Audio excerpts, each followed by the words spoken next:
বিসমিল্লাহির রহমানির রহিম। আসসালামু আলাইকুম ওয়া রাহমাতুল্লাহি ওয়া বারাকাতুহু। সম্মানিত ভিউয়ার্স ভাই ও বোনেরা, আজকে আবারও আপনাদের জন্য নতুন আরেকটি টিউটোরিয়াল নিয়ে হাজির হয়েছি। আজকের এই টিউটোরিয়ালটিতে আমরা শিখব কিভাবে এই ধরনের ডিজাইন তৈরি করতে হয়। আপনারা আমার ডিসপ্লেতে যে ডিজাইনটি দেখতে পাচ্ছেন, এই ডিজাইনটি আমি কিভাবে তৈরি করেছি তার A to Z step by step আজকে আলোচনা করব। তো আপনারা যারা এই কাজটি শিখতে চান তারা অবশ্যই ভিডিওটি শুরু থেকে শেষ পর্যন্ত মনোযোগ সহকারে দেখবেন। আশা করি নতুন কিছু শিখতে পারবেন, নতুন কিছু জানতে পারবেন ইনশাআল্লাহ।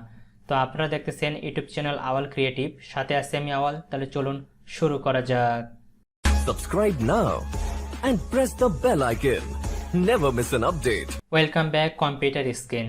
তো বন্ধুরা, আপনারা দেখতে পাচ্ছেন আমার সামনে Adobe Illustrator অ্যাপ্লিকেশনটি ওপেন রয়েছে। তো এই ডিজাইনটি করার জন্য প্রথমে একটি নতুন ডকুমেন্ট নিতে হবে। এর জন্য ফাইলে ক্লিক করব, ফাইল থেকে নিউ ক্লিক করব। আপনারা চাইলে কন্ট্রোল এন্ড প্রেস করেও নিতে পারেন।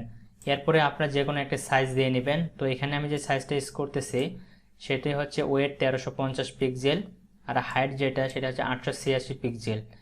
তারপরে আমি জাস্ট এখানে ক্রিয়েট বাটনে ক্লিক করে নতুন করে একটি ডকুমেন্ট এখানে ক্রিয়েট করে নিলাম। নতুন ডকুমেন্ট ক্রিয়েট করার পর আমরা প্রথমে যে কাজটি করব, আপনারা এখানে যে পাতার ডিজাইনটি দেখতে পাচ্ছেন, প্রথমে আমরা এই পাতার ডিজাইনটি করব। তো পাতার ডিজাইন করার জন্য আমরা এখান থেকে ইলিপস টুলটিকে সিলেক্ট করে নেব। ইলিপস টুলটিকে সিলেক্ট করার পর কিবোর্ড থেকে শিফট বাটন প্রেস করে ধরে রেখে ড্র্যাগ করে এখানে একটি সার্কেলের মতো আমরা তৈরি করে নিব। নেওয়ার পর এখান থেকে এর ব্যাকগ্রাউন্ড কালারটিকে চেঞ্জ করে দিব। তো আমি এখান থেকে একটা কালার দিয়ে দিচ্ছি। এখান থেকে আমরা স্টক কালারটিকে অফ করে রাখবো, স্টক কালার আমাদের প্রয়োজন নেই। এরপরে সিলেকশন টুলে ক্লিক করব। সিলেকশন টুলে ক্লিক করে কিবোর্ড থেকে অল্টার বাটন প্রেস করে ধরে রেখে এর একটা কপি তৈরি করে নিব। তো আমি কপি করে নিচ্ছি, জাস্ট এই বরাবর আমি রাখবো। তাহলে দেখেন এখানে আমাদের দুইটি শেপ পাশাপাশি হয়ে গেছে। এখন আমি এটাকে আরেকটু ডান দিকে রাখতে পারি। ওকে, এরপরে আমি এই দুটাকে সিলেক্ট করব। সিলেক্ট করার পর যে দুটি শেপ নিলাম, দুটি শেপকে সিলেক্ট করব। সিলেক্ট করার পর এখান থেকে শেপ বিল্ডার টুল যেটা রয়েছে এটাকে ডাবল ক্লিক করব। ডাবল ক্লিক করে আপনাদের হয়তো এই জায়গাটা টিকমার্ক দেওয়া থাকবে না, আপনারা এই জায়গাটাকে টিকমার্ক দিয়ে নেবেন। টিকমার্ক দেওয়ার পর এখান থেকে ওকে বাটনে ক্লিক করবেন। ওকে বাটনে ক্লিক করার পর এই যে এখানে পাতের যে লাইনটি রয়েছে, হয় এই পাশের সাইডে নাহলে এই পাশের সাইডে যে কোনো এক জায়গায় ক্লিক করবেন। তো আমি এই জায়গায় ক্লিক করলাম। ক্লিক করলে এই মাঝখানে আমাদের দুটো অংশে বিভক্ত হয়ে যাবে। বিভক্ত হওয়ার পর আমরা থেকে কালারের সুইচটাকে ওপেন করে নিব। ওপেন করার পর আমি এই জায়গায় একটা কালার সিলেক্ট করে দিলাম। তারপর আমি এটা একটা ক্লিক করলাম। ক্লিক করলে ওই কালারটি এখানে প্রোভাইড হয়ে যাবে। তারপর আমি এই জায়গায় আরেকটি কালার দিব। এই জায়গায় আমি এই কালারটিকে অ্যাপ্লাই করব। এই কালারটিকে সিলেক্ট করলাম। ক্লিক করার পর এই জায়গায় ছেড়ে দিলাম। তো ওই কালারটি এখানে চলে আসছে। এরপর আমি যে কাজটি করব, বাইরের অংশটুকুকে ফেলে দেওয়ার জন্য কিবোর্ড থেকে অল্টার বাটন প্রেস করে ধরে রেখে জাস্ট এই শেপের উপর একটা ক্লিক করব। ক্লিক করলে এই পাশের শেপটা ডিলিট হয়ে যাবে। তারপরে এই শেপটা ডিলিট করার জন্য অল্টার বাটন প্রেস করে ধরে রেখে এটার উপর এবার ড্র্যাগ করব। তাহলে এই পাশের শেপটা আমাদের ডিলিট হয়ে যাবে। তারপর আমরা এখানে সিলেকশন টুলে ক্লিক করে বাইরে একটা ক্লিক করব। তাহলে দেখেন আমাদের এখানে একটা পাতার ডিজাইন কিন্তু তৈরি হয়ে গেছে। তো এটাকে আমি সিলেক্ট করে ড্র্যাগ করে এদিকে আনে রাখলাম। কন্ট্রোল জি প্রেস করে এটাকে আমি গ্রুপ করে নিলাম। গ্রুপ করে আমি এই সাইডে রাখলাম। এখন আমরা যে ডিজাইনটি করব সেটি হচ্ছে এই যে ফুলের যে অংশটি রয়েছে এই অংশটি ডিজাইন করব। এটার জন্য আমরা কি করব, এখান থেকে রেক্ট্যাঙ্গুলার টুলটাকে সিলেক্ট করে নিব। এটাকে সিলেক্ট করে নিয়ে ড্র্যাগ করে শিফট বাটন প্রেস করে ধরে রেখে একটা রেক্ট্যাঙ্গেল তৈরি করে নিব। তৈরি করার পর আমরা চলে যাব এখান থেকে ইফেক্টে আসার পর ডিস্টোর্ট অ্যান্ড ট্রান্সফর্মে ক্লিক করব। এখান থেকে ক্লিক করব পিকার অ্যান্ড বোল্টে ক্লিক করলে এরকম একটা ইন্টারফেস চলে আসবে। এখান থেকে আমরা প্রিভিউ বাটনে ক্লিক করে দেব। তো এখান থেকে আমরা প্রিভিউ বাটনে ক্লিক করে দেব। প্রিভিউ বাটনে ক্লিক করার পর এখান থেকে এটাকে একটু ডান দিকে সরাবো। তো যত আমরা ডান দিকে সরাবো তখন আমরা এখানে দেখতে পাবো প্রিভিউটা কেমন হচ্ছে আমাদের শেপটি। তো আমি এটাকে আরও ডান দিকে সরাই নিচ্ছি। তো আমি এটুকু এখানে রাখলাম। রাখার পর ওকে বাটনে ক্লিক করব। তারপরে আবার কালার সুইচে ক্লিক করে আমি এর কালারটা পরিবর্তন করে দেব। এর জন্য আমি এখান থেকে এই কালারটিকে দিয়ে নিতে পারি। তো আমি এই কালারটি দিচ্ছি, আপনি আপনাদের পছন্দ অনুযায়ী যে কোনো কালার এখানে দিয়ে দিতে পারেন। যেমন আমার প্রথম দিকে এই কালারটি ছিল, তো আমি এই কালারটি এখানে দিয়ে দিলাম। দেওয়ার পর আমি মাঝখানে আরেকটা শেপ তৈরি করব এখানে। এর জন্য আগের মতো আমি এখান থেকে ইলিপস টুলটাকে সিলেক্ট করে নিব। তারপর কিবোর্ড থেকে শিফট বাটন প্রেস করে ধরে রেখে এখানে একটা শেপ তৈরি করে নিব। তো আমি এই শেপটাকে তৈরি করলাম। এর কালারটি আমি আবার সুইচ কালারে ক্লিক করে ইয়েলো কালার দিয়ে দিলাম। দিয়ে দেওয়ার পর আমি এখন এই দুটি শেপকে একসাথে সিলেক্ট করব। সিলেক্ট করে মেরিল অ্যালাইনমেন্ট করে দিব। তাহলে দেখেন এটা আমার মাঝখানে চলে আসছে। তো তো আমাদের এটারও ডিজাইন কমপ্লিট। তো এটা এই দুটাকে সিলেক্ট করে আমরা মাউসের রাইট পাশে ক্লিক করব, এখান থেকে গ্রুপ করে দিব। তাহলে এটা একটা গ্রুপ হলো, এটা একটা গ্রুপ হলো। এখন আমরা যে ডিজাইনটি করব সেটি হচ্ছে এই যে এটা রয়েছে গাছটা, এটা ডিজাইন করব। এটা ডিজাইন করার জন্য আবার আমরা এখান থেকে রেক্ট্যাঙ্গুলার টুলটাকে সিলেক্ট করে নিব, নিয়ে জাস্ট এখানে এরভাবে একটা রেক্ট্যাঙ্গেল আমরা আউট করে নিব। তাহলে আমি এটা রাখতেছি, এর কালারটা আমি এখান থেকে চেঞ্জ করে দিব। এর কালারটি আমি এই যে কালারটি এখানে অ্যাপ্লাই করছি এই কালারটি দিয়ে দিব। তো আমি এই কালারটি এখানে দিয়ে দিলাম। তাহলে দেখেন আমাদের এইটাও কিন্তু আমাদের ডিজাইন করা কমপ্লিট। এখন আমাদের যে ডিজাইনটি করতে হবে সেটি হচ্ছে প্রথমে এই বক্সটাকে অর্থাৎ টপ যেটা রয়েছে এই টপটাকে ডিজাইন করতে হবে। তো টপটাকে আমি ডিজাইন করার জন্য এখান থেকে রেক্ট্যাঙ্গুলার টুলটাকে সিলেক্ট করে নিব। এটাকে সিলেক্ট করে নিয়ে আমি এখান থেকে জাস্ট একটি শেপ তৈরি করে নিয়েছি। তো আমি এখান থেকে এই শেপটিকে তৈরি করে নিলাম।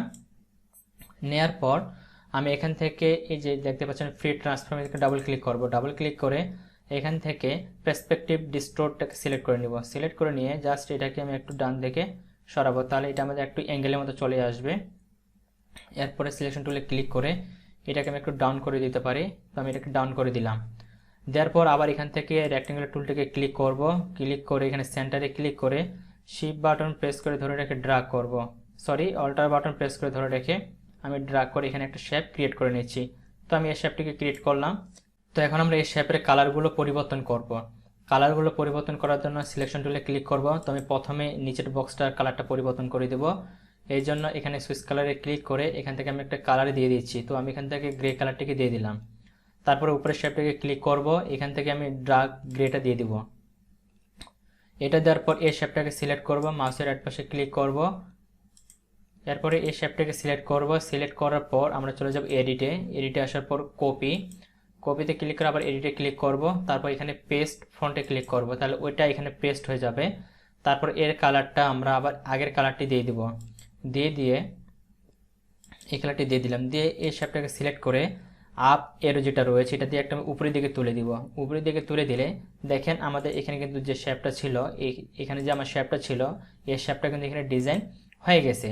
এখন আমি কি করব, এটাকে সিলেক্ট করে কিবোর্ড থেকে Ctrl+G প্রেস করতে পারি, অথবা সবগুলো সিলেক্ট করে মাউসের রাইট পাশে ক্লিক করব, করে এখান থেকে গ্রুপে ক্লিক করব। তাহলে এটা একটা গ্রুপ হয়ে যাবে। তারপর এটা আমি মুভ করে এটাকে এক জায়গায় রাখতেছি, আমি এই জায়গায় রাখলাম। এখন আমরা এগুলোকে সব অ্যাডজাস্ট করে অ্যাটাচ করব। এরপর এটাকে সিলেক্ট করব, সিলেক্ট করে এখানে নিয়ে আসবো সেন্টারে। তো আমি এটাকে সেন্টারে নিয়ে আসলাম, এই জায়গায় রাখলাম। রাখার পরে নিচে আসে, যদি আপনার উপরে থাকে সিলেক্ট করে মাউসের রাইট পাশে ক্লিক করবেন। তারপরে এখান থেকে অ্যারেঞ্জমেন্ট থেকে সেন্ড টু ব্যাকে ক্লিক করবেন, তাহলে এটা সবার নিচে চলে যাবে। তারপরে আমরা এখান থেকে যে পাতার গ্রুপটা রয়েছে বা ফুলের গ্রুপটা এটাকে ড্র্যাগ করে এনে সেন্টারে রাখবো। তো আমি এটাকে এই জায়গায় রাখতেছি। ওকে, এটাকে আমি একটু ছোট করে দিব, এই জন্য কিবোর্ড থেকে অল্টার এবং শিফট বাটন প্রেস করে ধরে রেখে এটাকে ছোট করে দিলাম। তো এটা আমাদের এখানে থাকে গেল। এবার আমরা পাতাটাকে কাজ করবো। পাতাটা আমি এখানে নিয়ে আসলাম, এটাকেও আমি অল্টার এবং শিফট বাটন প্রেস করে ধরে রেখে একটু ছোট করে নিলাম। তো দেখেন ছোট হয়ে গেছে। তারপরে আমি এটাকে একটু জুম করে নিব কাজটা পারফেক্টভাবে করার জন্য। জুম করে নিয়ে সিলেকশন টুল দিয়ে এটাকে আমি রোটেট করে দেবো, এই জায়গায় নিয়ে আসলাম। তারপর এখান থেকে এটাকে হালকা রোটেট করে দিব। তো দেখেন রোটেট করে দিলাম। আমি আরেকটু এদিকে দিই, আরেকটু রোটেট করে দিতে পারি আমি। ওকে, তো আমি এটাকে এই জায়গায় রাখতেছি। তারপর এটাকে আমি সেন্ড টু ব্যাক করে দিব। এটাকে সিলেক্ট করব, এভাবে সিলেক্ট করে মাউসের রাইট পাশে ক্লিক করব, অ্যারেঞ্জমেন্ট থেকে সেন্ড টু ব্যাক, তাহলে এটা আমাদের নিচে চলে যাবে। আবার এটাকে সিলেক্ট করব, সিলেক্ট করে মাউসের রাইট পাশে ক্লিক করে এখান থেকে আমরা ক্লিক করব ট্রান্সফর্ম থেকে রিফ্লেক্টেডে ক্লিক করে এখান থেকে প্রিভিউটা কপি করে দিব। Subscribe now and press the bell icon. Never miss an update. Preview open করে দেব। ওপেন করে দিয়ে আমরা জাস্ট এখান থেকে কপি বাটনে ক্লিক করব। কপি বাটনে ক্লিক করে ছেড়ে দিব, তাহলে এটা একটা কপি হয়ে যাবে। এটাকে ড্র্যাগ করে এনে আবার আমরা এই জায়গায় অ্যাডজাস্ট করে দিব। তাহলে এখানে একটা পাতা হলো, এখানে একটা পাতা হলো। এভাবে আপনারা যে কোনো পাতা যে কোনো জায়গায় সেট করতে পারেন। তো দেখেন আমি এখানে যে ডিজাইনটি করেছিলাম ঠিক একইভাবে আমি এই ডিজাইনটি কিন্তু এখানে করতে পারছি। তো আমি এটাকে একটু যদি ছোটো করে দিই তাহলে দেখবেন যে আরও ডিজাইনটা খুব পারফেক্টলি দেখাবে। তো আমি এটাকে একটু জুম ইন করে নিচ্ছি, সিলেকশন টুলে ক্লিক করে এটা একটু ছোট করে নিই, তাহলে এটা একটা অনেক লম্বা হয়ে গেছে। এবার যদি আমি এটাকে একটু বড় করি, আর একটু অল্টার শিফট বাটন প্রেস করে ধরে রাখি, এটা একটু বড় করে নিচ্ছি, Ctrl+0 প্রেস করলাম। তারপর এটাকে যদি আমি এই জায়গায় রাখি, এই জায়গায়, এবং পাতাগুলোকে যদি একটু নিচে নামাই দিই, এটা একটু নিচে নামে গেছে বেশি, আর একটু উপরে দিই। ওকে, এবার যদি আমি পাতাগুলোকে একটু নিচে নামাই দিই, এটাকে মনে করেন আমি এই জায়গায় দিলাম, তাহলে দেখেন পারফেক্ট কিন্তু একটা ডিজাইন তৈরি হয়ে গেছে। তো এইভাবে মূলত এই ডিজাইনগুলো করা হয়। আশা করি আপনার পুরো প্রসেসটি বুঝতে পেরেছেন। তারপরে যদি আপনাদের কোনো জায়গায় বুঝতে কোনো ধরনের সমস্যা থেকে থাকে সেটা অবশ্যই আমাকে কমেন্ট বক্সে কমেন্ট করে জানাবেন। আমি সেই বিষয়গুলো আপনাদের ক্লিয়ার করে দেওয়ার চেষ্টা করবো ইনশাল্লাহ। তো সবাই ভালো থাকবেন, সুস্থ থাকবেন, দেখাবেন নেক্সট ভিডিওতে। আল্লাহ হাফেজ।